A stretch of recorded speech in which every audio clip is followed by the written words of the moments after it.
The word immortality comes from the word amor. Amor means to love, freely flowing, freely given love. When you love your body and your universe, in all of your relations and relationships, as much as God does, your natural inclination is to want to continue these relationships and continue this living and continue this loving. So physical immortality is about pure, freely flowing love. Love of your body and physical structure, and love of all your relations, for you recognize God in all of your relations. Reason and Annalise Scarron, seen here, are two people of the modern age who may have mastered physical immortality in the art of dematerialization and rematerialization. You can look her up and check out her story. It's quite fascinating and fun. Haile Selassie, pictured here, is another immortal who was said to be killed or died in 1975, but in 1983 Yogi Raj Siddhanath said he saw him, and also there's been many accounts of his presence, of him being alive to this day in Ethiopia.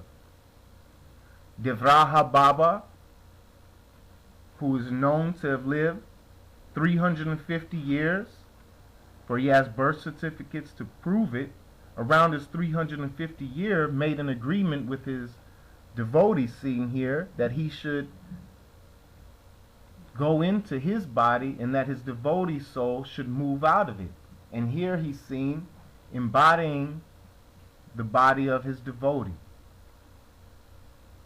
In the Bible, there's the traditions of the immortals as well. We know of Enoch, who communed with God for 365 years and then dematerialized. We know of Melchizedek and Yahoshua, or Jesus. We also know of Eliyahu, or Elijah, who was taken in the Merkabah, chariot of fire, and the angel of the Lord throughout the Bible, who is said to have been Mahavatar Babaji. This Babaji, or Shiva, has had a body on earth ever since the formation of earth. Here he's seen in one of his most recent Leelas. There's also a tradition of Siddhas in India, who were masters of alchemy amongst other things, who perfected their physical body and the ability to overcome the death of the physical structure. They have also shared these teachings with the world and have made available the path of increasing our love for God, which naturally strengthens our physical immortality. God incarnates in fire, air, water, and earth. And these four elements are also what make up our body. It's the basic constituents of our body. So having a conscious relationship to fire, earth, and water, and air allows us to rejuvenate and refresh our body.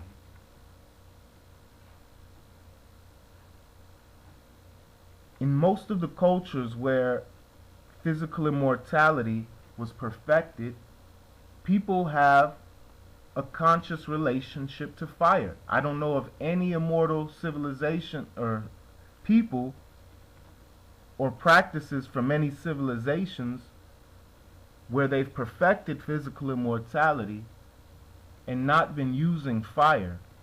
Sitting with the fire cleans your energy body, and it can clean it much more effortlessly and efficiently than the mind can, because the mind will just keep thinking a whole bunch of things, trying to cleanse itself.